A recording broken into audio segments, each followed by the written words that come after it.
Super. Donc en effet, avec Thomas, on a décidé de faire ce live sur les performances tableau puisque c'est un sujet qui est récurrent, heu, pour la plupart de nos clients. Donc on s'est dit: «Bah, pourquoi pas vous en faire partager nos retours d'expérience?» Alors il s'agit, bien évidemment des retours d'expérience. On vous listera, on va dire, la plupart des cas qui peuvent arriver. Ça ne reflètera pas forcément l'exhaustivité parce que chaque contexte après est un peu différent, mais je pense qu'avec à la fin de cette session, vous aurez, les bons tips, on va dire ça comme ça, pour, justement, améliorer, si c'est le cas en tout cas, vos différents classeurs, tableaux. Alors, on va commencer, super et on va d'abord se présenter. Donc Mmh. Thomas, je te laisse commencer. Merci Alexandre. Donc, je suis Thomas Boulanger, je suis responsable marketing et communication chez Actinvision. Ça fait 6 ans que je travaille dans le domaine de la data et je suis plutôt, issu de mon métier, communication, spécialiste, sur le visuel et le design, et notamment le dashboard design autour, des applications comme Tableau et donc, je travaille avec, l'ensemble de nos consultants sur, ces notions d'expérience utilisateur autour du visuel. Super et tu aimes bien la course en montagne. C'est pas Et mal j'aime aussi. bien la course en montagne, un petit hobby que nous avons en commun, n'est-ce pas? Ouais, exactement. Et donc moi-même, Alexandre Tricot, je suis, directeur technique et associé cofondateur d'Activision. Ça fait maintenant 14 ans que je travaille dans le domaine de la data, dans le domaine de la data qui est assez vaste, aussi bien sur la partie stockage et intégration et notamment restitution. J'aime bien le running et squash, ça c'est un peu mes hobbies et puis, de temps en temps, c'est aussi plaisir avec les membres de l'équipe. En termes de, compétences sur Tableau, ça va faire maintenant, 7 ans que l'on travaille avec la solution Tableau. Et en dessous, vous voyez quelques certifications obtenues durant cette expérience. Alors, on va passer à la suite. Alors, concernant Activision, pour les personnes qui ne nous connaissent pas, on a à peu près 60 collaborateurs, un peu plus de 60 collaborateurs, répartis sur différents sites, Strasbourg, Paris, Lyon. On a différents, partenariats technologiques et encore une fois sur toute la chaîne de la data, aussi bien le stockage que la partie, préparation ou intégration de la donnée qui représente un pan, assez conséquent, on va dire, de notre métier. Également sur la partie ensuite après visualisation de la donnée, et également une autre partie qui concerne l'adoption des différents outils puisque ça, c'est également quelque chose qui est important. On a plus de 300 clients, c'est peu importe au final, la taille de l'entreprise ou les secteurs, technologiques, on intervient là où il y a de la donnée. Et puis, petit appel aussi, si jamais vous souhaitez, pour les personnes, intégrer Activision, en tout cas, ce sera avec plaisir. Il y a toutes les offres sur Welcome to the Jungle. Au niveau de l'agenda, ça va être, 4 thématiques. C'est, par rapport aux différents retours d'expérience et quel est le constat actuel. Pourquoi au final, c'est important de prendre en considération cet aspect de performance. Ensuite après, comme évoqué, ce seront donc des exemples de problématiques avec quels sont les leviers possibles pour justement, améliorer. Donc, je vous ferai également quelques petites démonstrations en live, pour montrer un peu les gains que l'on peut avoir. Ensuite, après, on a eu la chance d'avoir, l'accord de Swiss Life, pour faire, justement, ce retour d'expérience de comment est-ce qu'on a amélioré les performances dans leur contexte. Donc ce sera présenté, ce cas d'usage et dernier point, ça concernera donc la roadmap tableau puisqu'il y a des éléments qui ont été, présentés lors de la tableau conférence pour justement aider et améliorer, j'ai envie de dire, ce sujet de performance. Alors, le constat et c'est ce que l'on remarque, de façon assez générale, c'est tout simplement, d'un point de vue utilisateur, je vais me positionner d'un point de vue utilisateur, ça va être la première impression et celle qui reste. Alors pourquoi est-ce que je dis ça? C'est un peu comme dans la vie courante. Hem, un exemple de la vie quotidienne, c'est on recherche un appartement, à partir du moment où la façade, bah, nous plaît pas, est-ce qu'on a forcément envie de rentrer à l'intérieur et de creuser ce qu'il peut y avoir derrière? Hem, de notre expérience, même si au final, un tableau de bord, il est visuel, que derrière, voilà, d'apparence, il est vraiment, très beau, on va dire ça comme ça ne fait pas tout. Derrière, à partir du moment où, tout simplement, il est lent à s'afficher, même s'il contient une source d'information, j'ai envie de dire, qui peut être conséquente, bah, au final, les utilisateurs vont rejeter, vont dire: «Oui, moi ça ne m'intéresse pas, de aller voir, ce tableau de bord-là parce que j'ai pas envie d'attendre 20-30 secondes, 40 secondes avant d'avoir une information». Je vais plutôt, aller dans un mode, on va dire, détourné. Le mode détourné, ce sera dire, bah, envoie-moi des données, tout simplement sur ma boîte mail, au pire, envoie-le-moi en PDF et donc au final, on va perdre un peu, toute la force de ce type d'outil, notamment Tableau. Hem et encore, on a eu un cas, récemment, c'est, tout simplement un client qui s'est dit, «OK, bah, tout simplement, l'information, elle est disponible à 2 endroits et bah, tout simplement, on va bloquer, heu, l'accès, à un premier système pour forcer les gens à aller chercher l'information et à utiliser le tableau de bord» et bah, je peux vous assurer que c'était peut-être pas forcément une belle réussite en termes d'adoption. Ensuite après, encore un élément de constat, c'est tout simplement l'expérience est relative et ça, on le voit, assez souvent. Au final, c'est un peu les questions que l'on pose et que l'on se pose, c'est: «Qu'est-ce que ça signifie des bons temps de réponse?» Est-ce qu'au final, un bon temps de réponse, il y a des personnes qui vont nous dire: «Voilà, moi 8 secondes, c'est bien», d'autres 15 secondes: «Ah, c'est génial». Parce qu'au final, c'est quoi la base de référence? Est-ce que c'est un existant? Est-ce que derrière, c'est tout simplement, un ressenti? C'est une exigence client? Qui est au final, j'ai envie de dire, associé, à cette notion, à cette référence. Un autre critère qu'il faut prendre en compte, c'est est-ce que c'est en fonction du public ciblé? Typiquement, c'est vrai que derrière, moi je suis un utilisateur, je vais sur un site web public et Thomas, je pense que tu peux en parler. C'est au final, il y a un temps à mon avis d'adoption ou disons de tolérance pour ne pas perdre le public. Donc ça, c'est sur la partie en effet, j'ai envie de dire, site web sur lesquels on peut mettre à disposition, différentes représentations. Hem, mais encore, au-delà de ça, il va y avoir également, j'ai envie de dire, le public visé. Typiquement, si on est sur des managers ou des business analysts, peut-être qu'ils vont dire que 10 secondes ou 30 secondes, c'est acceptable. Et oui, c'est acceptable parce que d'un côté, ils comprennent également que derrière, il y a des informations qui sont très riches, présentes et que derrière, pour avoir ce niveau de données-là, eh bah, oui, on peut accepter en effet d'attendre un petit peu de temps. Après, bien évidemment, ce temps-là, il faut que ce soit quand même, encore une fois, acceptable. Bah, là, on travaille, notamment avec un autre client qui souhaite avoir une vision 360 de toute son activité. Oui, c'est vrai que derrière et bah, derrière, ça n'a jamais été, mis en place, j'ai envie de dire, un tableau de bord qui permet d'avoir les indicateurs clés de toute la société. Et ben, là, avec, ce type d'outil-là, on y arrive, mais derrière, en effet, il faut ne pas perdre la population et que celle-ci comprenne, j'ai envie de dire, un peu, la richesse, présentée. Toujours quel est l'objectif finalement, hein, que ça soit du web, de la performance, du visuel, mais on reviendra en tout cas sur, ces différents sujets avec ce petit, schéma que tu nous présentes, avec les différentes parties. Ouais, tout à fait. Parce que c'est vrai qu'à partir du moment, où on se dit: «OK, mon tableau de bord, il est lent», au final, sur quoi est-ce qu'on peut agir, j'ai envie de dire? Dans Tableau, au final, il y a une part qui est importante, c'est les données en tant que telles. Les données, ça va être un élément qui va être crucial, j'ai envie de dire.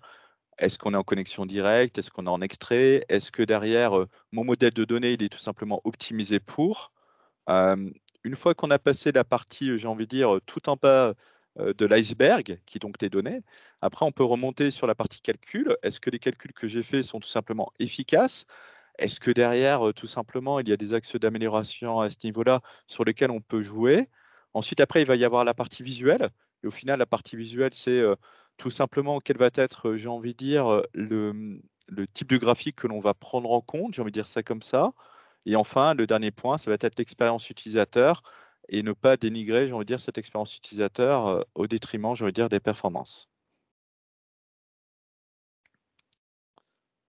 Surtout si vous avez des questions, alors comme dit, n'hésitez pas, à les poser dans le chat, au fur et à mesure ou bien tout simplement à la fin, on essaiera de prévoir un petit temps d'échange, si vous le souhaitez. Hem, OK, alors là, ce que j'ai voulu vous montrer tout simplement, c'est, des problématiques et des leviers possibles sur un premier aspect. Ça, c'est un arbre de décision qu'on a, réalisé pour l'un de nos clients et au final, sa problématique, c'était de dire: OK, j'ai énormément de volumétrie, j'ai une base de données qui est cloud, typiquement BigQuery, Snowflake ou peu importe et donc ça va être un paiement à l'usage qui va être fait. Mais derrière, en fonction tout simplement, de certains, cas d'usage, peut-être qu'il y aura une connexion en direct ou en extrait qui sera possible. Tout simplement parce qu'à certains moments, il y a aussi, un aspect coût, qu'il ne faut pas non plus négliger sur ce type de solution-là. Du moins, c'est, j'ai envie de dire, le ressenti de la plupart des clients lorsqu'ils sont sur ce type de technologie. Donc au final, ce qui va être important et de comprendre, ça va être en fonction du cas d'usage, j'ai envie de dire, on aura différents chemins qui seront possibles. Typiquement là, dans les 3 premières étapes de cet arbre de décision, Heu, ce qu'on va dire, c'est qu'est-ce qui va être acceptable, j'ai envie de dire, en termes de performance. Mais cette fois-ci, je parle de performance, ça va plus être en termes notamment d'extraction de données et en termes de coût. Je m'explique. Typiquement, c'est, 1er cas, est-ce qu'on a besoin d'être en temps réel? Bah, temps réel, on oublie typiquement le mode extrait. Là, ça va être en connexion directe. Mais après, derrière, il va y avoir des problématiques qui vont être de, OK, je vais avoir, on va dire, 50-60 sources de données sur lesquelles je vais peut-être, à certains moments, avoir besoin d'actualiser ces données. Très bien, mais dans ce cas-là, il ne faut pas non plus, oublier que cette génération d'extraits, à un moment donné, va avoir un impact sur la partie serveur puisque derrière, il y aura forcément une file d'attente qui va être mise côté tableau serveur, pour traiter des actualisations. Bien évidemment, on peut définir, une notion de priorité, OK? Mais derrière, à un moment donné, on ne pourra pas traiter, 60, 70, 80 extraits de manière parallèle. Pourquoi? Parce que la base source, bah, elle sera sollicitée. Derrière, il y aura également tableau serveur qui va être sursollicité et à un moment donné, il y a des compromis, j'ai envie de dire, à faire en fonction des cas d'usage. Un autre point également qui est important à mon sens, c'est tout simplement que Tableau n'est pas tout simplement une base de données et ça, il ne faut pas l'oublier. C'est-à-dire que si vous avez des données qui sont dans le cloud et ben derrière, il y a aussi une raison sur lequel, j'ai envie de dire, Tableau ne va pas être là pour ingérer des téras de données. C'est pas son objectif, c'est pas son rôle. Son rôle, ce sera plus de vous faciliter, j'ai envie de dire, un aspect performance avec ce mode extrait, mais ça ne remplacera en rien une base de données. Donc petit point également, de vigilance là-dessus par rapport à notre expérience. À un moment donné, il y a un comparatif à faire également avec le coût, puisque derrière, on a des fois des a priori de dire: «OK, c'est cher», mais au final, on parle de quoi? Est-ce qu'on parle de 10 cents par ouverture de rapport? Est-ce qu'on parle au final, de, dizaines d'euros? Et au final, et on le voit très bien, c'est, des fois on a, il faut faire à mon sens des fois des simulations pour se dire: «OK, bah, peut-être que la connexion directe et bah, ce sera peut-être un peu plus utile qu'une connexion en extrait». Donc voilà, je me suis un peu attardé là-dessus, mais je pense que c'est important, de C'est pouvoir, prendre en compte ce type d'éléments. c'est important, limite, on n'a pas une slide dédiée au coût, mais le coût est toujours une notion, je pense, prioritaire à prendre en compte dans toute prise de décision, quoi. Mmh, tout à fait. Tout à fait. Alors maintenant, on va vraiment rentrer dans le sujet puisque c'est là, ce qui va vraiment vous intéresser, c'est en termes de sources de données. Comme vous le savez, probablement dans Tableau, on a donc ces 2 modes de connexion, en live ou en extrait. Mais au final, on a la capacité déjà en amont de pouvoir dire quel va être le filtre que l'on va positionner. Puisque est-ce que ça a vraiment un sens de se dire que on a une table qui contient, l'ensemble de toutes mes commandes qui sont là depuis 10-15 ans. Mais au final, est-ce que ça a vraiment un intérêt de pouvoir, j'ai envie de dire, proposer à l'utilisateur d'analyser ces 10 ans d'historique? À un moment donné, il y a des questions à se poser. Quelle est, j'ai envie de dire, la temporalité que l'on souhaite analyser? Quel est derrière le périmètre que l'on souhaite analyser? Hem, il ne faut pas, j'ai envie de dire, c'est tomber dans le, ouais, j'ai envie de dire ça comme ça, c'est dans la simplicité en se disant: «OK, je mets à disposition une source de données, puis les utilisateurs, j'ai envie de dire, peuvent piocher dedans». Je vais vous raconter une petite anecdote qui est arrivée il y a ouais, quelques années maintenant. C'était un peu au début, dans lequel on travaillait avec Tableau. On a travaillé avec un client, qui au final, dans la même connexion, dans la même source de données, voulait avoir toutes les fonctions de son entreprise. Je m'explique. Il voulait aller avoir des données de sécurité, données de RH, d'achat, de clients, de vente, mais à un niveau très fin. C'est-à-dire qu'il voulait avoir, jusqu'au matricule de son cl de son, employé. Il voulait avoir derrière jusqu'au niveau du ticket, d'achat, j'ai envie de dire, dans la partie achat. Au niveau client, forcément, au niveau le plus fin, donc au niveau du client en tant que tel, et cetera. Et au final, ils voulaient avoir, tout ça mis à disposition dans la même connexion tableau. Bah, forcément, heu, ça a pas marché. Ça a pas marché parce que derrière, On ne peut pas, tout mettre dans la même connexion à un moment donné. Il est préférable, à mon sens, de se dire: «On a une source peut-être de données commune sur l'ensemble de nos indicateurs, mais pas au niveau le plus fin forcément». Si on souhaite arriver à un niveau plus fin, et ben derrière, on peut spécialiser peut-être une source de données. Avoir une source de données qui contient les indicateurs clés agrégés, ça a du sens, mais se dire que dans une source de données, on aura la totalité d'exhaustivité, je pense que derrière, il y a peut-être d'autres questions à se poser. C'est pour quel usage? Pourquoi? Et cetera. Donc il y a, j'ai envie de dire, d'autres éléments à prendre en compte avant de se dire: «OK, je vais tout mettre vraiment dans la même connexion tableau». Et là, je vais passer sur une première optimisation, que l'on peut voir, au niveau justement de la donnée en tant que telle, et c'est ce qu'on appelle l'intégrité référentielle. Alors, déjà, je vais vous ici, hop, vous partager, tout simplement, une base, Snowflake. Est-ce que vous voyez bien, Thomas, on voit Ouais, bien l'écran on avec, voit très Snowflake? bien, OK, c'est bon. super. OK. Alors, dans l'exemple, tout simplement, je me connecte à Snowflake qui est donc une base de données cloud, solution avec laquelle on est partenaire, donc je fais un peu de pub au passage. Heu, Ici, on va s'appuyer sur un schéma, qui est fourni par défaut et qui contient au final des données de vente. Donc on va retrouver ici nos différentes commandes. On va avoir dans line item, ça va être le détail des commandes et au final, on a un certain nombre de lignes. Donc là, on est sur 15 millions, 60 millions d'enregistrements.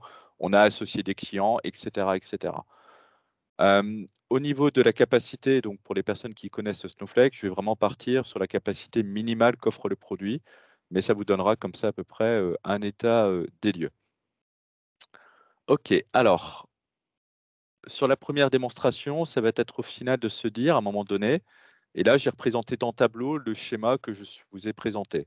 On a des commandes, on a des clients, super, et derrière on a le détail au niveau des commandes, et derrière on a des caractéristiques associées tout simplement à la ligne de détail de la commande. OK. À ce moment-là, ce qui se passe, c'est que derrière, je n'ai pas coché une option qui s'appelle «Assumer l'intégrité référentielle».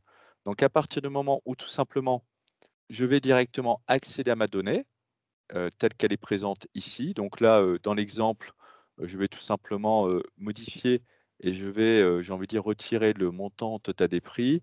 Je vais ici actualiser et derrière, on va retrouver à un certain moment, la commande qui sera, associée à ce niveau-là. C'est-à-dire que là, on va retrouver quoi? On va retrouver ici, au final, pour une information dont j'ai besoin et uniquement l'information dont j'ai besoin, qui est de dire: «Retourne-moi de ma table principale qui contient donc mes commandes, le statut de ma commande avec derrière, toujours provenant de cette table-là, quel est, j'ai envie de dire, le montant total associé».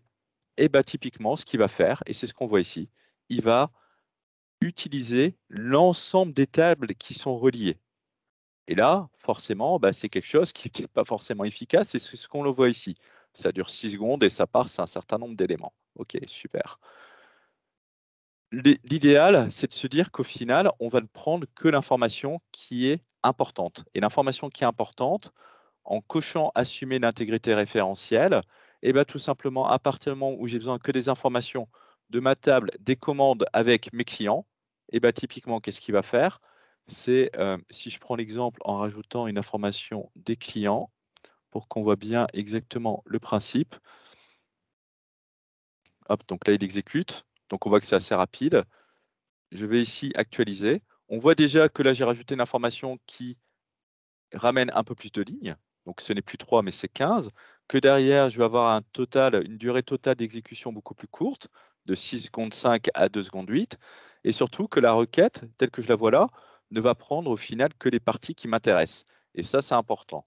Donc le message que je souhaite vous faire passer au final par rapport à ces slides, c'est tout simplement à partir du moment où vous êtes en connexion directe, ou même si vous êtes en extrait, mais que vous avez coché, l'option de extrait d'étape physique, bah, derrière, ce sera plus performant, tout simplement, ce type de mécanisme.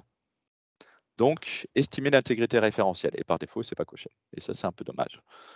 Hem, Il y a une petite question avant que ouais? tu prennes la alors, Ah oui, je vois rien, hein, donc c'est ouais, bah, je allez-y. alors la question, c'est enfin, il y a toute une explication donc de Stéphane Massonneau, si je parle, bien. Ma donc il vient de préciser ma question se pose directement dans le tableau du coup et comment identifier à l'avance le temps que ça va prendre, finalement alors je vais te dire tout l'élément. J'ai une question avant de lancer un extrait et d'attendre de voir si ça va prendre 1 heure ou pas, ou en connexion directe, avant de voir si le refresh d'un tableau de bord va prendre 1 heure ou pas. Comment prévoir si on a trop de données ou pas? Comment identifier à l'avance le temps que ça va prendre sans être obligé de l'expérimenter par nous-mêmes? Ouais, alors ouais, OK, ça c'est une bonne question. Alors ça va répondre, selon le deuxième point, j'ai envie de dire. Mais c'est vrai que là-dessus, quand on génère un extrait, on a différents temps qui vont être utilisés. Il y a déjà tout simplement l'extrait, j'ai envie de dire, ça va être alors je vais juste repartager un peu mon écran pour qu'on puisse le voir. OK. Quand ici je choisis l'extrait, j'ai 2 modes. J'ai le mode logique et le mode physique. Alors c'est quoi la différence entre les 2? Le mode logique, ça va être tout simplement de dire que dans mon extrait, je vais tout simplement avoir un seul fichier derrière, qui aura derrière, qui va exécuter l'ensemble de ma requête. C'est-à-dire que typiquement, ce qu'il va faire, c'est qu'il va faire une requête euh, qui va se matérialiser par rapport aux informations qui vont être présentes ici. OK? Donc là, qu'est-ce que cela veut dire? Cela veut dire que derrière, au final, ça va être le moteur de la base de données qui va travailler et qui derrière va exécuter, j'ai envie de dire, cette requête. Donc il faut en effet s'assurer que celle-ci puisse tout simplement répondre. En termes d'optimisation, ce qu'il faut bien voir, c'est est-ce que ma base, elle est bien optimisée? Mais ça, c'est un point que je vais parler un petit peu plus tard. Donc je ne vais peut-être pas forcément m'éterniser là-dessus. Bah, Hem, avançons sinon, si tu veux pas perdre trop de temps et puis Stéphane, si, en tout cas la réponse peut être un peu, on va dire plus approfondie par la suite par Alexandre, on le fera. ouais, OK, Voilà. ça marche. Bon, on va faire comme ça, mais surtout, ce qui est important de voir, c'est que là, on a une deuxième option qui s'appelle l'étape physique. Quand on est en extrait. Et quand on est en extrait, ça voudra dire qu'il va nous générer au final une seule requête qui sera: «Prends-moi toutes mes données de orders, prends-moi toutes mes données de customers». Mais il exécutera au final non plus, une seule requête qui va faire la jointure entre mes 4 éléments-là, mais une requête, j'ai envie de dire, par élément et c'est un petit peu plus efficace. Ça a des contreparties, que l'on peut voir également un peu plus tard, mais voilà, ça peut être une option. Mais j'ai envie de dire, pour se dire au final, est-ce qu'on a moyen de prédire à l'avance sans forcément expérimenter? C'est un peu compliqué à mon sens. Il faut quand même voir un peu, j'ai envie de dire, comment on va générer cet extrait, en tant que tel. Et derrière, à un moment donné, il y a aussi une question, une règle à se poser. C'est, ce que j'ai montré dans ce fameux arbre de décision. Est-ce qu'il n'y a pas, on va dire, à partir d'une certaine volumétrie, où on sait que d'expérience, tout simplement, eh ben, ça vaut pas le coup d'être en extrait, on va rester en connexion directe. Et ça, c'est justement ce qu'on a défini pour le client dans ce fameux arbre de décision. Hem, OK. Deuxième point aussi que l'on a vu assez souvent chez les clients, c'est, le, SQL personnalisé. Alors pareil, oups, je reste en connexion directe parce que j'ai pas forcément envie de générer un extrait. OK, OK. Le SQL personnalisé. Alors, typiquement, ce qui se passe, c'est qu'on a certains clients qui se disent: «OK, moi, dans tous les cas, bah, j'ai pas la main au final, je m'y connais un peu en SQL et puis derrière, j'ai envie de faire certaines opérations qui sont spécifiques». OK, super et derrière, ils se disent: «Bah, pourquoi pas au final créer, puisqu'on a la capacité de le faire, une requête SQL, personnalisée». Sauf que cette requête SQL personnalisée, voilà, au final, c'est la même que ce que je vous ai montré, précédemment. Elle va faire la jointure entre 3 tables, mais l'inconvénient de ce SQL personnalisé, il est, à différents niveaux. Premier niveau, et on va le voir tout de suite, c'est-à-dire que là, à partir du moment où ici, je vais tout simplement interroger ou créer une requête, peu importe, j'ai envie de dire, le ou les éléments, comment Tableau va se comporter et comment le moteur va se comporter? Eh ben, on va le voir tout de suite. Ici, je vais tout simplement actualiser. Et on va voir ici la requête qui génère. Et là, vous voyez qu'au final, il va prendre tout ce que l'on a dans notre requête SQL personnalisée, peu importe l'information présente dans la feuille. Puisque dans la feuille, si vous le voyez bien, bah, j'ai pris que au final, mon statut de ma commande. Ah ouais, super. Mais derrière, il va quand même faire l'effort de faire tout cet aspect-là de jointure. Et c'est super coûteux pour ensuite, après, rajouter le filtre associé par rapport à ce que je souhaite. Donc ce que j'ai envie de dire par là, c'est le SQL personnalisé, éviter. Ça là-dessus, c'est vraiment, j'ai envie de dire, une erreur, de se dire: «On va le faire en SQL personnalisé». À la rigueur, il y a un cas auquel, OK, on peut l'utiliser, c'est si on travaille en extrait. Mais encore, va se poser également une question de maintenance. Parce que derrière, imaginez vous avez une nouvelle information qui se rajoute, justement, dans l'information des commandes. Comment vous faites? Eh ben, vous êtes obligé de retélécharger toutes vos sources de données, de derrière, j'ai envie de dire, remodifier à chaque fois le SQL. Donc en termes de maintenance, c'est pas du tout quelque chose que je vais vous recommander. Pensez plutôt à créer des vues. Au moins, ça permettra de déplacer le problème, j'ai envie de dire, côté base de données et ce sera beaucoup plus accessible que dans une connexion, Tableau telle qu'elle est présentée ici. Ouais, alors ensuite après, il y a un autre point, c'est, également alors je ne s enfin je pense que vous êtes tous au courant également, ces tableaux, ils ont introduit un nouveau modèle pour relier les différentes tables, qui est donc le modèle relation. Le modèle relation, c'est super, ça nous évite de passer par certains, aspects, ou certaines problématiques, on va dire ça comme ça, de type LOD et cetera. Super. On en reviendra un peu plus tard sur la partie LOD. Mais par défaut, tout simplement, Tableau ne va pas optimiser, j'ai envie de dire, cet aspect de performance et je suis intervenu, c'était il y a, c'était quand? C'était fin d'année dernière, pour un client, qui, au final utilisait les relations et ça mettait 1 minute le rapport à s'ouvrir. Mais au final, pourquoi ça mettait 1 minute à s'ouvrir? Tout simplement parce que le modèle-là n'avait été pas, caractérisé, spécifié. Ce qui veut dire que par défaut, au final, Tableau va être un peu en mode conservateur. C'est-à-dire qu'au final, il va partir du principe que, bah, j'ai des clients, j'ai des commandes et bah, tout simplement, une commande n'a pas forcément de client, OK? Ou un client n'a peut-être pas forcément de commande. Et en ayant ce mode conservateur, bah, on le voit que la requête qu'il génère n'est peut-être pas forcément la meilleure de toutes les requêtes. Mais juste en changeant des fois un petit paramétrage à ce niveau-là, donc la cardinalité, ce sera dire quoi? Ce sera dire que tout simplement, un client, pour un client donné, je peux avoir plusieurs commandes. Et l'autre côté, c'est dire que plusieurs commandes, bah, elles ont, au final, je peux avoir plusieurs commandes pour un client.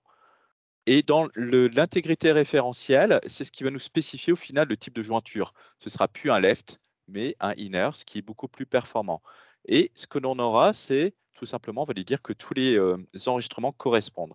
Et à partir du moment où on fait ce type, j'ai envie de dire, d'éléments, et ben tout simplement, les requêtes sont plus optimisées et tout le monde y gagne. Que ce soit en termes de performance ou même en termes de coût par rapport tout simplement au temps de traitement associé à la base. Alors, une question, c'était à un moment de dire, OK, tout simplement, OK, des fois j'ai des problématiques de dire, combien de temps ça va prendre, et c'était la question de Stéphane aussi à un moment donné, heu, tout simplement, la requête en tant que telle. Mais ce qu'il faut voir derrière, c'est comment mon modèle il est optimisé. Bah, typiquement, ce qui se passe souvent, c'est que derrière, bah, côté base de données, on a également des optimisations possibles. Alors, un petite anecdote aussi, c'est en interne. On a Olivier qui est également, un autre associé, cofondateur d'Activision qui a développé tous les tableaux de bord de pilotage de la société. Et puis, tout simplement, il est venu me voir, il me dit: «Alex, voilà, au départ, j'ai un problème avec mon PC». «Ah bon? Un problème avec ton PC? Parce que Tableau est lent?» Je fais: «Non, à mon avis, c'est peut-être pas forcément lié». Heu et derrière, juste en ouvrant, j'ai envie de dire, le rapport en tant que tel et en utilisant ce qu'on appelle l'analyseur de performance et bah, tout simplement, on peut voir que le modèle de données n'est peut-être pas forcément optimisé dans le sens où il n'y a peut-être pas forcément des éléments qui ont été définis. Les éléments qui ont été définis, ça va être tout simplement des index ou tout simplement des clusters. Ce que j'ai envie de dire par là, c'est que à partir du moment où vous êtes en connexion directe, sur la base de données, je pense qu'il y a un travail à faire conjointement, heu, avec une personne, qui, maîtrise, j'ai envie de dire, cette partie administration en termes de base de données pour tout simplement s'assurer que derrière, bah, la requête ne va pas durer, 4 secondes, mais au final, elle sera efficace par rapport à comment vous, vous vous en servez. Que ce soit en termes de filtres, tels que l'on voit là, ou que ce soit, j'ai envie de dire, en termes de jointures qui sont faites. Donc le message que je veux vous faire passer par rapport à cette slide-là, c'est il y a un travail à un moment donné qui est conjoint à faire avec quelqu'un, un administrateur de votre base de données ou autre, pour tout simplement s'assurer que ce qu'il fait, au final, est optimal. Ensuite, après, il y a aussi, un autre point qui est un peu méconnu, à mon sens, c'est, matérialiser les calculs en mode extrait. Alors, qu'est-ce que c'est que ça?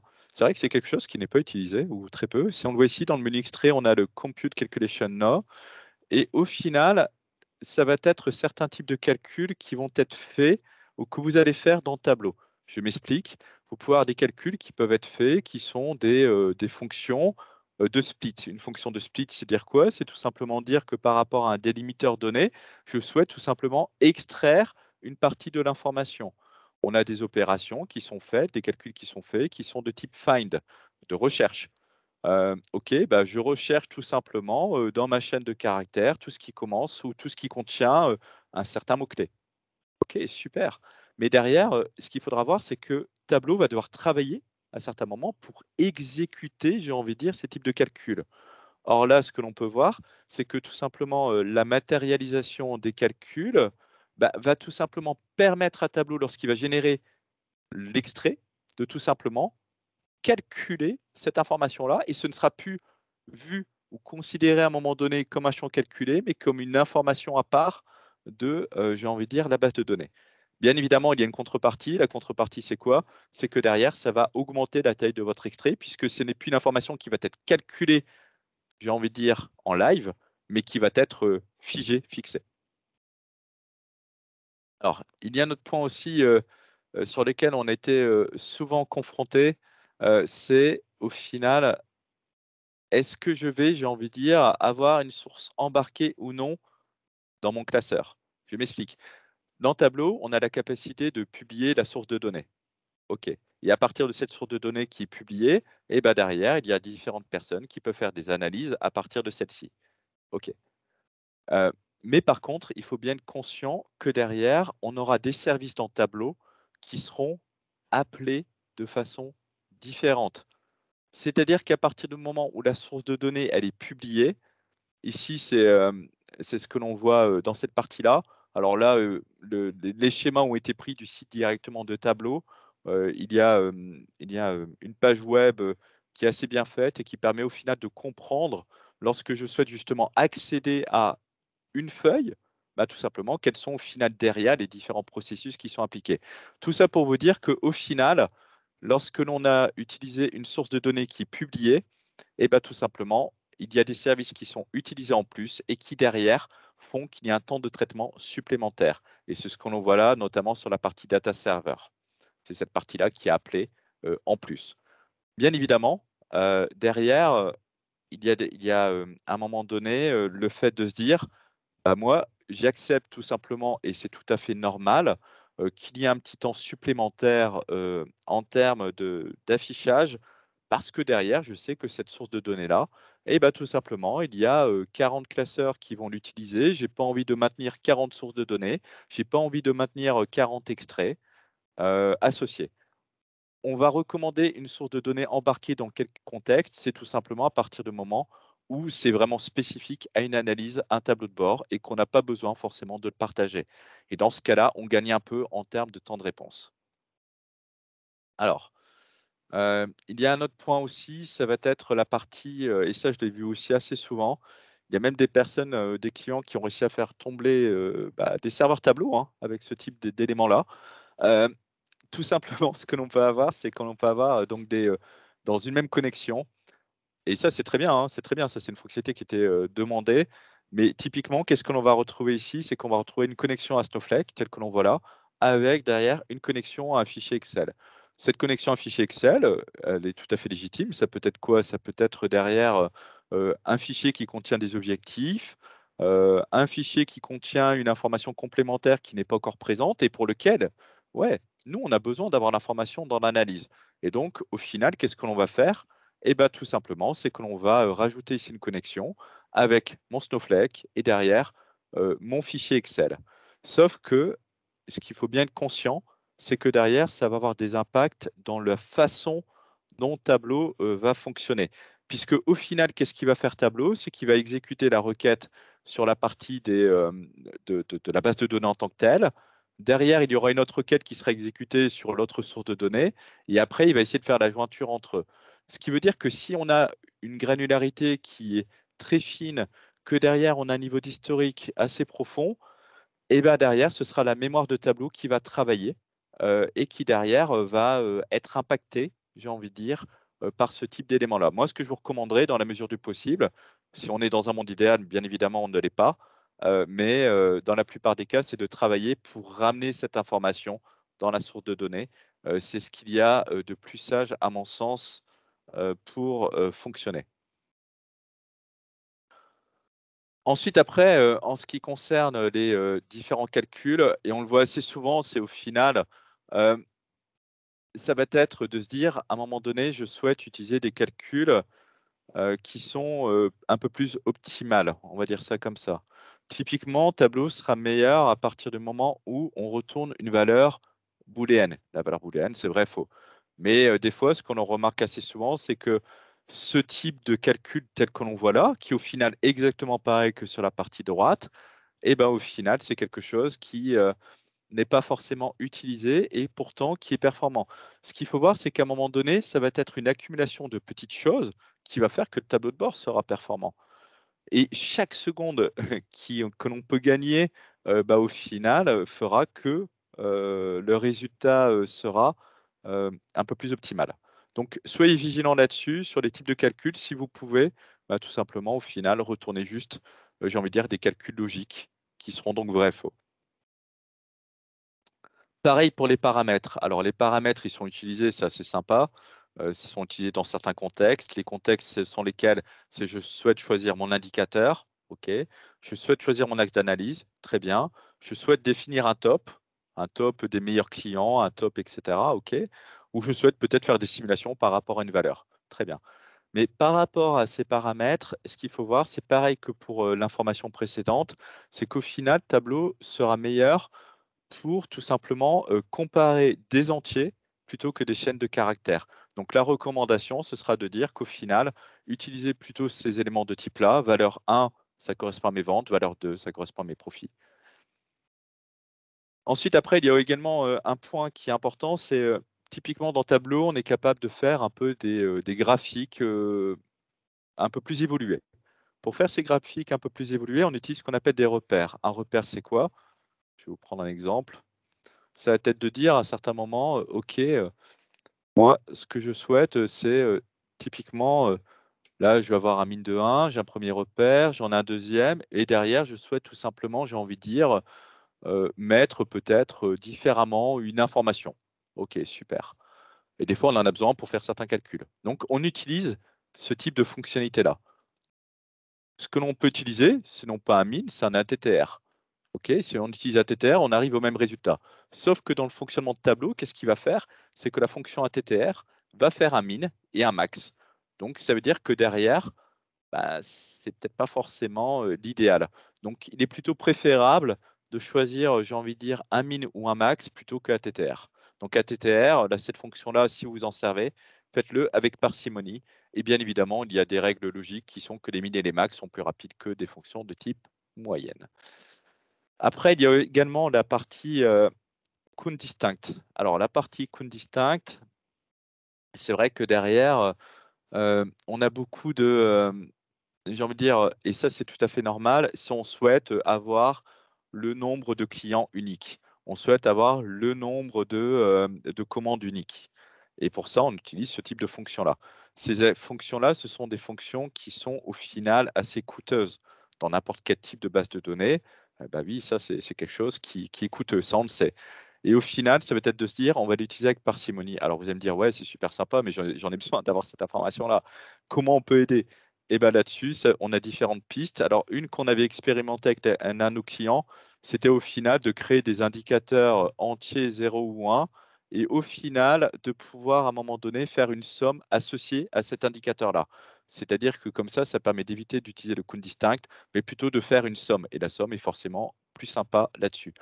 Il y a également dans tes types de bases de données, on a des fonctions de type approximation qui existent, il ne faut pas l'oublier et qui sont un peu plus, performantes que utiliser ces count distincts.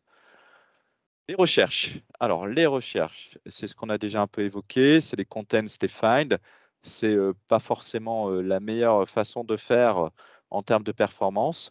Donc là-dessus, il y a 2 pistes. C'est donc la matérialisation des calculs ou typiquement utiliser également les wildcards en termes de paramètres. Alors qu'est-ce que cela veut dire?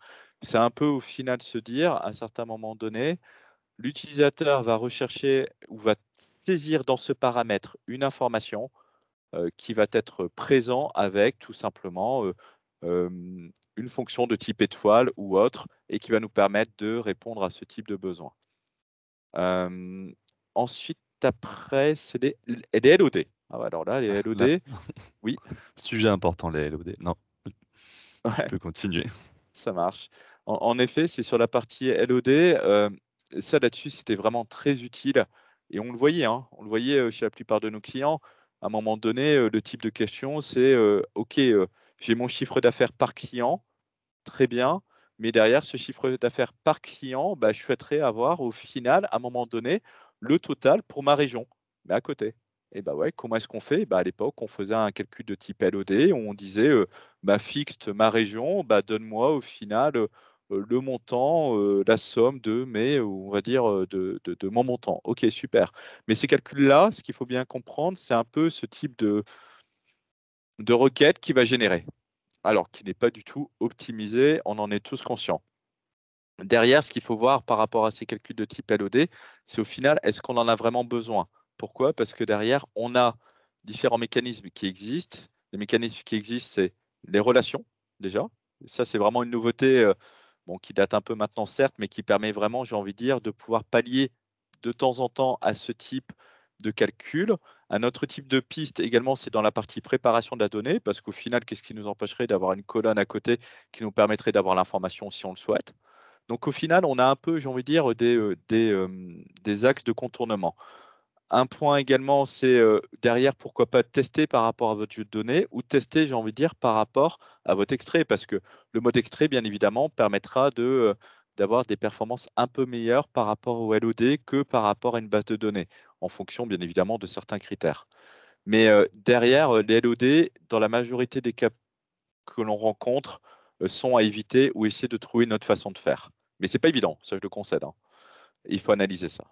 Ensuite après, un autre élément que l'on a aussi, vu, alors là, je me souviendrai toujours, c'était, un client, qui était dans le monde de la pharma et qui au final n'était pas content de la catégorisation de ses produits. Et au final, ça prenait plus de temps, c'est ce que la personne m'avait expliqué. Ça prenait beaucoup plus de temps de demander à l'IT de renommer, tout simplement la catégorisation qu'à elle d'agir. Et ce qui est normal puisque dans Tableau, on peut créer ce qu'on appelle des groupes. Ouais, super. Mais ces groupes, au final, la personne avait fait non pas sur, comme là dans l'exemple, sur 2 éléments, mais on parlait de 50, 60 ou même 100 éléments. Donc il avait au final, le nombre de groupes associés. Et ben, à un moment donné, ben, forcément, ça a un impact côté performance puisque derrière, à un moment donné, bah, il y a un calcul qui doit être fait, il y a un traitement qui doit être fait. Donc, OK, ça peut être une solution temporaire, mais derrière, comment on pourrait faire autrement les choses? Est-ce qu'on ne peut pas tout simplement, au lieu de se servir des groupes, faire un if? Puisque le if dans Tableau sera un peu plus performant que les groupes. Mais derrière, une autre question à poser, c'est pourquoi bah, à un moment donné, ne pas déporter ça, j'ai envie de dire, au niveau de la base de données et à un moment donné, même si on comprend qu'il peut y avoir, ce type de problématique, mais c'est quand même travailler à un certain moment sur un référentiel commun et éviter de le faire, j'ai envie de dire, directement dans Tableau ou forcer à le faire dans Tableau. Ah ouais, alors là, le blending. Le blending, ça, on a déjà tous travaillé un peu, sur ces différents, éléments. Le blending, c'est quoi? C'est tout simplement, j'ai une source A, une source B et tout simplement, je souhaite, j'ai envie de dire, mélanger les 2, mélanger les 2 dans une même, dans une même analyse. Comment va fonctionner Tableau? Tableau va faire, pareil que pour la partie, connexion qu'on a eu avec le fichier Excel. C'est il va exécuter la requête du ser la source A, exécuter la requête de la source B et après, il va monter ça en mémoire et joindre le sur l'élément qui aura été défini. Et ce qu'on le remarque assez souvent, c'est que quand les personnes se servent du blending, bah, tout simplement, elles le font au niveau le plus fin. Mais si elles le font au niveau le plus fin, et ben, il faut imaginer que derrière, dans les requêtes qui vont être générées côté tableau, je vais prendre ma requête qui va aller au niveau de l'order ID, alors qu'au final, dans l'analyse qui est présente, moi j'ai besoin de quoi? Que d'informations du segment. Donc est-ce que c'est pas plus cohérent de dire plutôt que la relation va le faire à ce niveau-là, au niveau du segment? Et au final, ce que j'ai envie de vous dire par rapport à ces informations de blending, c'est n'allez pas au niveau le plus fin, si jamais vous en servez, mais d'aller plutôt à un niveau dont j'ai besoin en termes de représentation ou en termes de données affichées. Alors, Ensuite, après, on a la partie, notamment, infobulle. Alors les infobulles, c'est vrai que, c'est sympa parce que derrière, ça nous permet d'avoir une information complémentaire. Sauf qu'il faut bien comprendre, c'est que de temps en temps, bah, on n'a pas forcément besoin, j'ai envie de dire, d'avoir l'infobulle parce que l'information en elle-même est suffisante. Typiquement, j'ai un indicateur clé, OK, j'ai mon chiffre d'affaires, j'ai ma variation qui est directement affichée. Pourquoi est-ce que j'aurais besoin d'avoir une infobulle associée? Est-ce que l'information, je ne peux pas la faire d'une manière différente? Et au final, lorsque l'utilisateur va directement passer la souris sur l'information, bah, ça va exécuter une requête. Ah bah, ouais. Donc, derrière, j'ai envie de dire, c'est peut-être pas forcément l'idéal, donc désactiver les infobulles si elles ne sont pas nécessaires. Un autre élément également que l'on a vu avec les infobulles dans la plupart des clients, c'est typiquement, qu'on les met dans les visines tout type. Donc les visines tout type, pour ceux qui voient ce que c'est j'ai un graphique qui va être présent, donc une représentation graphique dans l'infobulle. Ça, c'est pratique, c'est super. Mais derrière, ce qu'il faut voir, c'est qu'à chaque point dans lequel je vais me positionner, bah, Tableau fera une requête et c'est plus performant et ça, on l'a vu aussi, c'est tout simplement de dire qu'à certains moments, Hem, il faut mettre dans la partie filtre, tout simplement, non pas tous les champs, mais vraiment spécifier, j'ai envie de dire, le champ sur lequel je souhaite filtrer dans ma représentation. Le filtre là, c'est au final un mode par défaut, donné par Tableau. Ensuite après on a, sur les filtres et là aussi, on le voit, c'est au final utiliser le bon type de filtre par rapport à ce que je souhaite faire. S'il vous plaît, si vous avez 100 000 valeurs, et que vous souhaitez absolument le mettre en filtre, bah, est-ce que c'est vraiment pertinent de se dire qu'on va avoir une liste déroulante avec 100 000 valeurs? À un moment donné, il faut également se poser ce type de questions. Est-ce qu'au final, l'utilisateur ne peut pas commencer à saisir quelque chose et utiliser au final la fonction de wildcard pour typiquement rechercher quelque chose? Je veux dire par là qu'il ne faut pas absolument essayer de se dire: «OK, je vais mettre la totalité de mes filtres». C'est faux. Enfin, de toutes les valeurs dans ce filtre. Là, c'est vous allez directement droit dans le mur, parce que derrière, Tableau fera forcément une requête à un moment donné pour dire: «Affiche-moi les valeurs distinctes au niveau, de cette liste déroulante». Et derrière, bah, forcément, les impacts seront très négatifs. Et surtout en termes d'expérience pour l'utilisateur, c'est pas top, hein, de Ouais, sélectionner une grande liste, quoi. tout à fait. Exactement, c'est pas, en termes d'expérience, c'est vraiment pas terrible. Alors là, il y a un point, que les clients, ils adorent. Les valeurs pertinentes. Les valeurs pertinentes, puisqu'en effet, ça, c'est quelque chose qui est très pratique. Au final, qu'est-ce que ça fait les valeurs pertinentes? C'est tout simplement dire, à un moment donné, j'ai ma catégorie de produits et derrière, je vais avoir mon libellé de produits. Et ben moi, ce que je souhaite, et c'est tout à fait normal et cohérent, c'est à un moment donné dire, je choisis ma catégorie de produits qui concerne les consommables, bah, je souhaite avoir que mes produits qui soient les consommables affichés. Ouais, OK, ça c'est tout à fait normal et pertinent. Là, il n'y a pas de débat là-dessus. Par contre, la question que je me pose à un moment donné, c'est derrière, est-ce qu'on pourrait pas le faire de façon peut-être différent, ce serait typiquement se dire: «OK, je vais penser aux actions et à une navigation guidée pour arriver au même résultat». Derrière, il y aura des cas où les valeurs pertinentes sont normales et correctes. Par contre, se dire qu'on va avoir, 40 filtres avec à chaque fois que des valeurs pertinentes derrière, vous allez droit dans le mur puisqu'à chaque fois que vous allez changer quelque chose, Tableau va devoir recalculer l'exhaustivité de tous les filtres qui sont positionnés pour arriver à un résultat et ça, c'est pas pertinent du tout. Autre point aussi, c'est ça, on le voit très peu, c'est le penser également que vous pouvez y avoir des hiérarchies et ces hiérarchies, au final, ce sera dire quoi? Ce sera se dire, à un moment donné, heu, bah, tout simplement, j'ai envie, de définir une hiérarchie et derrière, Tableau a optimisé le mode de filtre de valeurs pertinentes pour les hiérarchies. Alors nettoyer, ça c'est un mot-clé aussi que je donne aussi, assez souvent, aux clients dans les feuilles. Typiquement, on fait des essais, on fait des expérimentations et ça c'est normal avant d'arriver à la bonne vise. Mais derrière, passer à travers les feuilles et retirer les informations non nécessaires. Ça sert à rien si là j'ai mis à un moment donné dans mon détail le profit, pourquoi je l'ai fait? Alors qu'au final j'analyse mes ventes. C'est non nécessaire et derrière, ça rajoute des informations ou des calculs qui peuvent arriver. Donc ça, c'est quelque chose qu'on en aime bien faire à la fin des développements et qu'il faut faire à la fin des développements. Nettoyer comme tout votre code, nettoyer vos feuilles. Alors les filtres, il y a un point également qu'il faut, mettre en action à mon sens, c'est le show apply button. Alors, qu'est-ce que c'est que ça dans tous les filtres? C'est tout simplement en termes d'expérience utilisateur. Ce sera dire à un certain moment donné, l'utilisateur, il aura une liste déroulante avec l'ensemble de ses catégories de produits. Et bah derrière, à chaque fois qu'il va cliquer sur un élément, une requête va être exécutée pour actualiser les graphiques associés. Ok, super. Mais derrière, l'utilisateur, au final, il souhaite en sélectionner 3, 4, 5.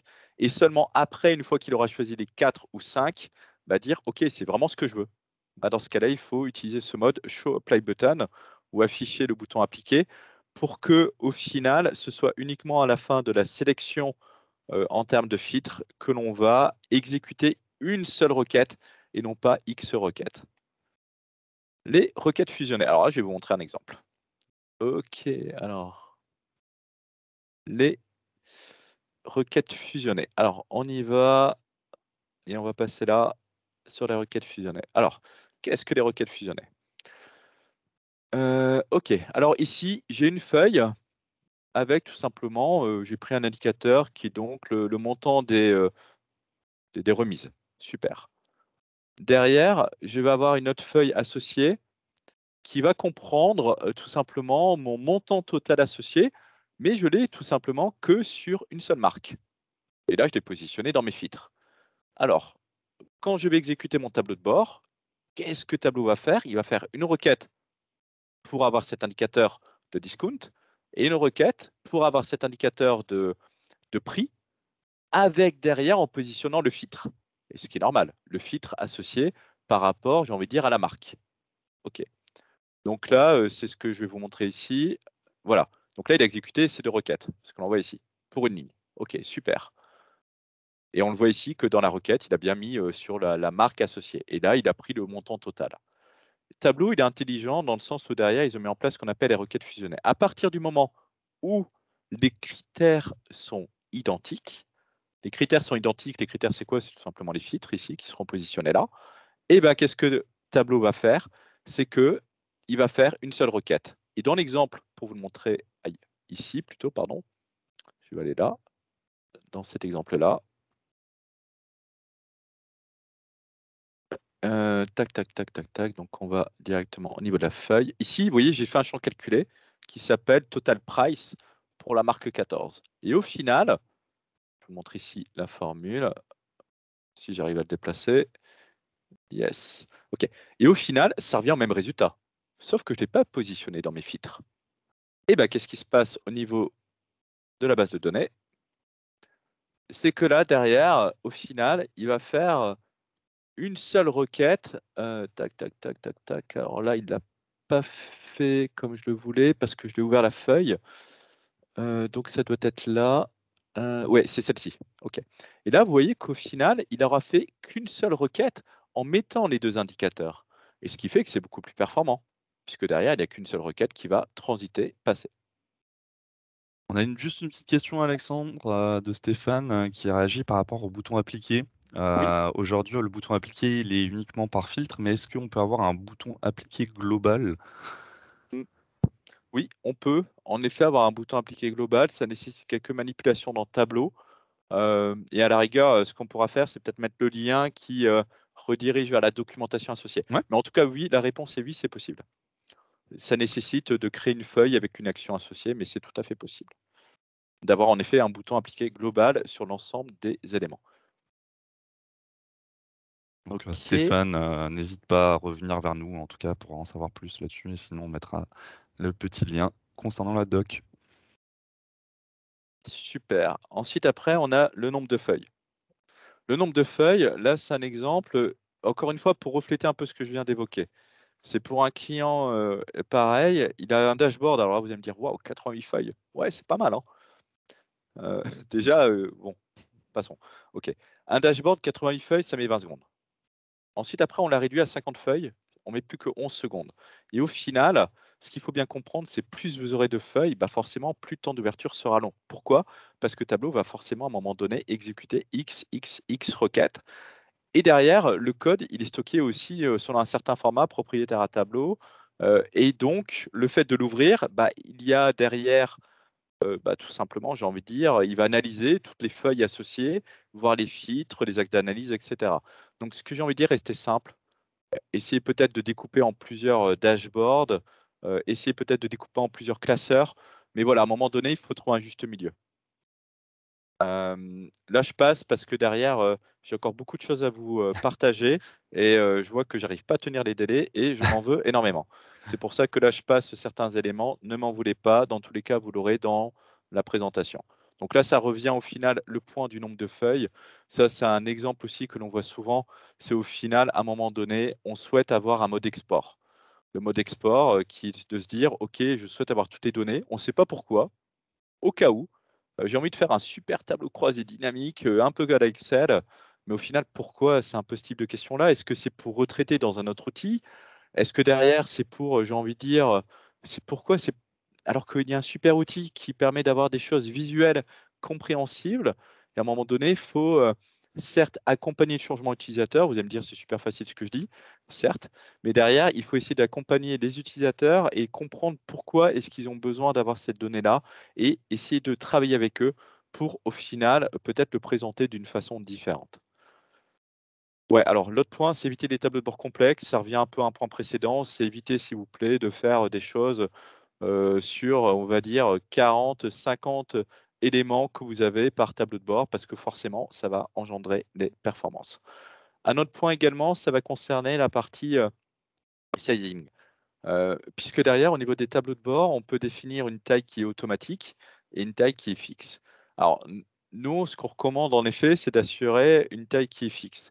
Pourquoi? C'est parce que Tableau, ils ont des mécanismes de cache qui sont présents et le fait d'avoir différents écrans d'ordinateur, bah, les gens, au final ou différentes résolutions, pardon, bah, au final, qu'est-ce qui va se passer? C'est que derrière, j'ai envie de dire que Tableau, à chaque fois que quelqu'un va l'ouvrir avec une résolution différente, il va pas pouvoir se servir du cache associé.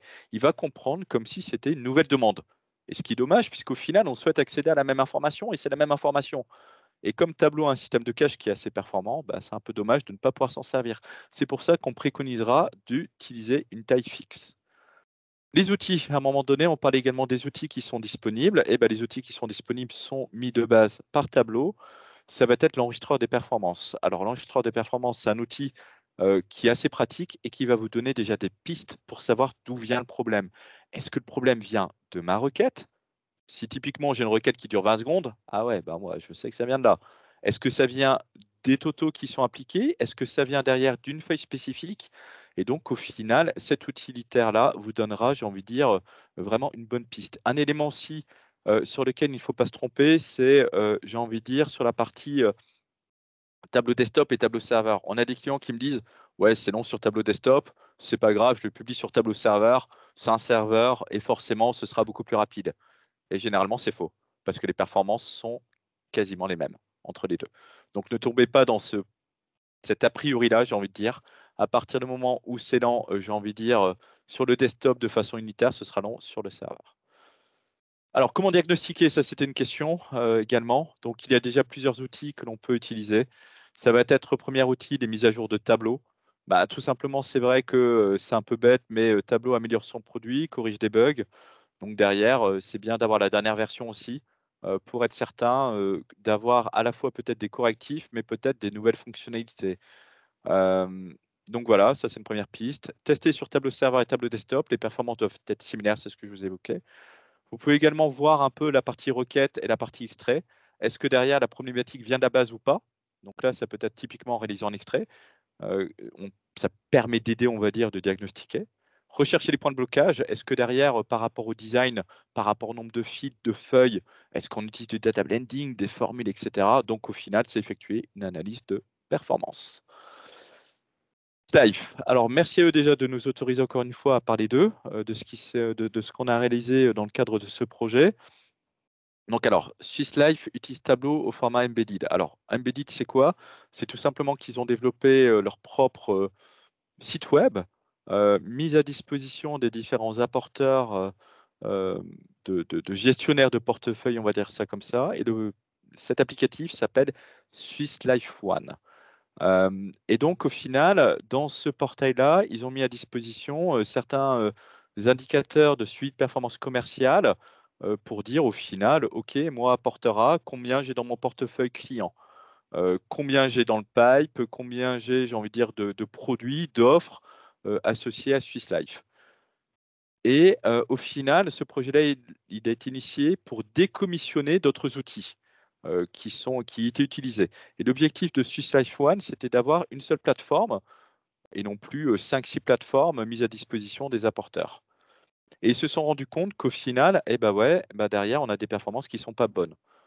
Alors, Heu, donc on a, été mandaté par Swiss Life pour, faire une analyse au niveau de ce classeur et également voir en test de montée en charge, est-ce que ça allait tenir la charge, par rapport à ce qu'ils estimaient en termes d'utilisateurs concurrents. L'approche qu'on a fait, c'est qu'on a analysé la source de données, on a analysé la structure du classeur, les formules et on a expérimenté au final un certain nombre de points pour montrer un peu des gains et montrer les gains. Mais derrière, ça a des impacts. Ça peut avoir des impacts en termes de retravailler la donnée, ça peut avoir des impacts en termes de visuel, ça peut avoir des impacts en termes de calcul. Et donc, au final, c'est un audit qui a permis de lister un peu les points qui allaient ou qui n'allaient pas. Hem, En termes de temps de réponse, on a fonctionné donc sur, un classeur qui avait 3 tableaux de bord, 1, 2, 3. La version originale, donc qui travaille en extrait, hein. Donc, la partie, base de données en tant que telle, on l'a totalement, sortie du périmètre puisqu'on était sur le même périmètre extrait. Tableau de bord 1, temps d'ouverture et temps d'usage, hein, attention, temps d'ouverture, mais c'est également le temps d'usage des filtres. 9 secondes 43, tableau de bord 2, 43 secondes, tableau de bord 3, 2 secondes. Autant vous dire que là-dessus, si on souhaite vendre un produit à des apporteurs d'affaires ou que les apporteurs d'affaires s'en servent, ces temps-là n'étaient pas acceptables, pour eux. Et ce qui se comprend tout à fait. Heu, Ensuite après donc on a fait une version, mais sans optimisation visuelle. Sans optimisation visuelle, c'est-à-dire qu'au final, on laissait tel quel, c'était juste la partie calcul que l'on allait modifier. On a eu du gain, un peu, mais derrière, c'était peut-être pas forcément, assez, satisfaisant parce que passer de 43 à 37, ouais, vous êtes super sympa, mais d'un côté, non, ça marchera pas. Donc après derrière, on a fait avec une modification en termes d'affichage et ça, c'est important de pouvoir, j'ai envie de dire, prendre en compte cette expérience, en termes d'affichage et en termes de comment ça va fonctionner. Et là, on voit qu'on est passé donc de 43 secondes à 2 secondes 45, de 9 secondes à 4 secondes, de 2 secondes à 1 seconde. Et derrière, les différents changements, qui ont été apportés ont été les suivants. Premier changement, ça va être la partie dimensionnement automatique. Donc là, c'était plus ça jouait sur le nombre d'utilisateurs, qui allaient se connecter en même temps sur le tableau de bord. C'est le système de cache que je vous ai évoqué. Deuxième élément sur lequel, bah, tout simplement on n'était peut-être pas bon, ça va être, j'ai envie de dire, sur le nombre de valeurs distinctes. Alors regardez bien, les clients dans une liste déroulante, telle qu'elle était apportée là, une liste déroulante, hein, vraiment une vraie liste, hein, 463 000 valeurs, 653 000 valeurs de contrat. Heu, Derrière, tableau de bord 2, même combat. On avait un certain nombre de valeurs, différentes affichées qui étaient vraiment très coûteux et forcément, bah, ça dégrade les performances. Donc au final, c'était de dire à un moment donné, on va jouer sur quoi? Et ben, on va jouer sur est-ce que le filtre, il est forcément nécessaire? Est-ce qu'on fait une navigation guidée telle que je vous l'ai montré pour au final se dire: «OK, je clique peut-être sur un contrat et sur ce contrat-là, je vais avoir un peu différentes caractéristiques associées en termes de produits», par exemple. Donc au final, ça va être un peu, changer la philosophie et changer le mode de fonctionnement associé et changer aussi le type de filtre. Et là, c'était un parti pris de dire: «OK, bah, l'utilisateur au final, eh ben, il va commencer à saisir quelque chose et derrière mon filtre va lui proposer la liste des valeurs». Les actions. Les actions, donc c'est ce que je vous ai dit également, ça va être au final se dire à un moment donné, dans, les actions qui ont été apportées pour avoir un niveau de détail, bah, tout simplement, je vais vous le montrer parce que j'avais fait la démo, mais, je voulais pas afficher, mais je vais vous le montrer ici. Hop, OK, pardon, c'était celle-ci. Ouais, OK. Donc là, au final, c'est se dire à un moment donné, moi ce que je souhaite, c'est se dire: «OK, dans cette feuille-là, j'ai, différentes priorités au niveau de mes commandes. Bah et derrière, je souhaite avoir, j'ai envie de dire, quels sont les clients associés à toutes les commandes?» Bah, à un moment donné, la question qu'il faut quand même se poser, c'était celui-ci, c'est est-ce que ce n'est pas en faisant une action et uniquement en exécutant cette action que là, on va afficher un niveau de détail un peu plus fin. Est-ce que ça vaut vraiment le coup, j'ai envie de dire, à un moment donné, de se dire: «OK, je vais afficher», et là, j'ai exprès pris l'exemple pour caricaturer, heu, 9 230 oh, j'ai du mal à lire, 9 mi non, 923 850 lignes, de clients. Non, à un moment donné, à partir du moment, est-ce qu'à l'ouverture du tableau de bord, j'ai besoin d'avoir toute cette liste? Eh ben non, à mon sens, peut-être que là, derrière, j'ai envie de creuser un peu, mon élément, bah, derrière, je vais le faire de façon un peu différente, et ça, c'est, au final, un design un peu différent qu'il faut prendre en compte. Bon, là, ça revient un peu, pareil, heu, c'est un top, ça, je vous en ai pas parlé, mais le tri coûteux, et typiquement là, ce qui était vraiment très coûteux, c'était de se dire à un moment donné: «OK, je ne mets pas de top associé». C'est-à-dire que là, je reprends mon exemple, on affichait la liste de tous les clients, mais est-ce que ça a un sens? Est-ce qu'au final, on ne souhaite pas se focuser plutôt sur les 10 meilleurs clients, les 20 meilleurs clients, et laisser peut-être le choix à l'utilisateur de choisir? Mais afficher tout d'un coup, eh ben non, ça ne marche pas et c'est coûteux. Donc, ensuite après, il y avait également l'agrégat. Alors là, c'est quelque chose, je vous en ai pas parlé. Oh purée, j'ai bien dépassé, aïe. Bon, il reste 2 slides. La partie agrégat. La partie agrégat, au final, c'est se dire à un moment donné, on affiche des totaux dans le tableau. Je m'explique. Ici, par exemple, j'ai le montant affiché et derrière, je suis capable d'avoir une information complémentaire, dans la partie, hop, si je viens ici, analytics, allez, allez. Bon, forcément, je le prends sur le meilleur exemple. Allez, Analytics, ici, on a les totaux. Et au final, les totaux étaient positionnés dans la feuille. Ma tableau, comment est-ce qu'il va réagir?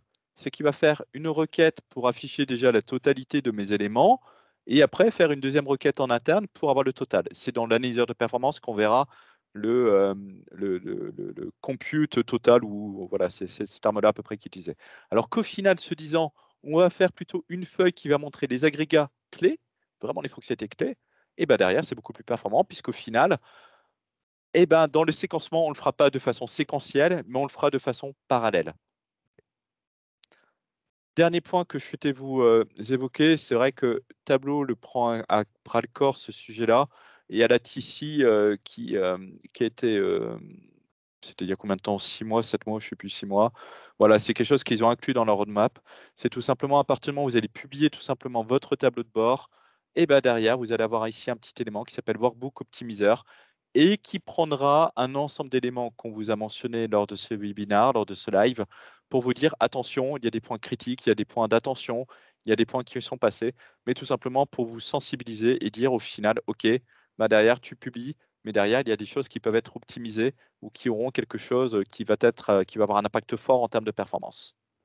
Et je pense que l'on peut s'arrêter là, Thomas. J'ai fini en Ouais. tout cas ma partie.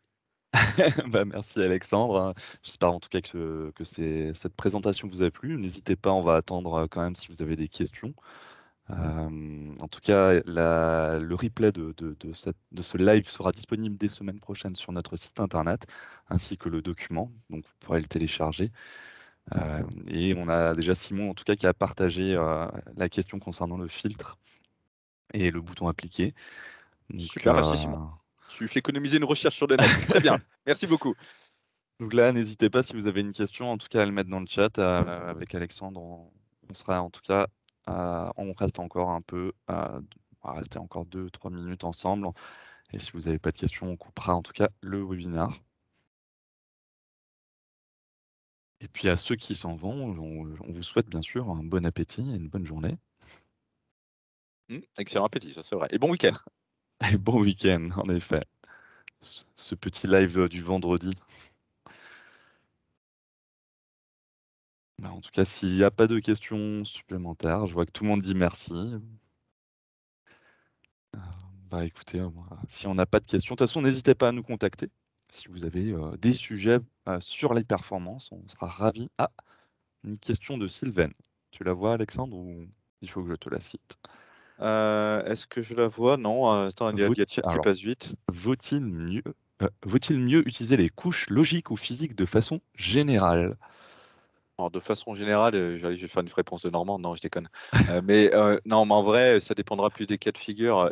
C'est vrai que la partie des relations, C'est très pratique pour justement éviter, cet aspect LOD et c'est vrai que derrière maintenant, moi personnellement, je me sers beaucoup plus de cet aspect-là. Par contre, il y a des limites, il y a des limitations et ces limitations, faut voir derrière, une limitation, c'est, typiquement, ça concerne quoi? Ça concerne peut-être certaines opérations que l'on peut faire, avec ce type de couche et au final, faut voir si les limitations, ne seront pas contraignantes et si c'est pas contraignant et bah, derrière, moi, je recommanderais en effet ce modèle relation, qui bien évidemment en utilisant ce qu'on a vu dans le live, la partie, optimisation donc performance, pour que derrière elles soient efficaces ces relations. Mais de manière générale, moi ce que je fais, c'est que maintenant j'utilise, des relations, beaucoup plus que les jointures. Après ça peut être un mix des 2 aussi, hein. On a des cas de figure où on fait des mix des 2, hein. On peut passer par des jointures et des relations aussi, hein. En tout cas, elle répond, Sylvaine, par défaut. Au niveau intégrité, on a certains enregistrements des 2 côtés. Tout à l'heure, tu as parlé de mettre tous les enregistrements. Alors, cas particulier, je ne sais pas si Alors on doit par faire un défaut, au petit point niveau ensemble? on a certains enregistrements des 2 côtés. Oui, oui, en effet. C'est-à-dire que là, derrière, ça revient un peu à la partie modélisation. C'est au final, à un moment donné, une question qu'il faut se poser. Typiquement, j'ai mes commandes. Super, j'ai mes commandes et derrière, j'ai mes clients. Mais derrière, ce que je souhaite, c'est tout simplement, à un moment donné, j'ai peut-être pas forcément, j'ai envie de dire, 2 clients associés à une commande. Mais derrière, je souhaite avoir mon nombre de clients. OK, ça peut être un cas de figure. Heu et derrière, au final, à un moment donné, est-ce que dans la modélisation qui est faite, il faudrait peut-être pas forcément, j'ai envie de dire, avoir un client inconnu, qui soit présent, mais pour forcer le type de jointure égal? Et au final, ça, c'est un travail qui est plus à faire au niveau de la donnée à mon sens, pour se dire à un moment donné, l'idéal, enfin dans le monde idéal, c'est d'avoir, des jointures de type binaire, qui soient générées. Les jointures de type left, bah, à un moment donné, on n'y coupe pas, mais il faut voir que ça a un impact en termes de performance, en effet. OK, merci. En tout cas, Sylvaine, n'hésite pas à nous dire si ça a répondu à ta question. Hem et Simon pose une question.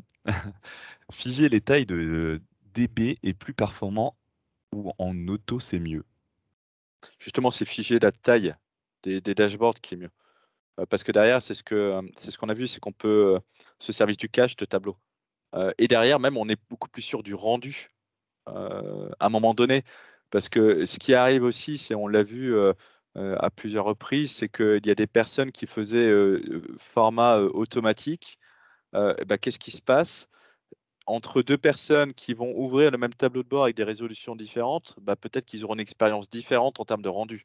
Donc moi, ce que je privilégie plus, c'est vraiment de fixer la taille, comme ça, au moins, on est certain, de cet élément-là. Par contre, après, la question, c'est quelle est la bonne taille à appliquer? Et ça, au final, ça va peut-être partir, j'ai envie de dire, bah, d'une base et d'une certaine base, associée. Ouais. OK, merci et bah, voilà, alors il répond: «Merci Simon». Bah, en tout cas, n'hésitez pas et puis je pense qu'on va couper la Ouais, présentation là. Puis voilà, on reste à votre disposition par les réseaux sociaux ou sur le site internet directement, si vous voulez nous contacter et puis on vous souhaite avec Alexandre une excellente journée, un bon appétit et un bon week-end. merci beaucoup à tous, en tout cas, d'avoir participé à ce live. J'espère que ça vous a plu. Merci. Au revoir.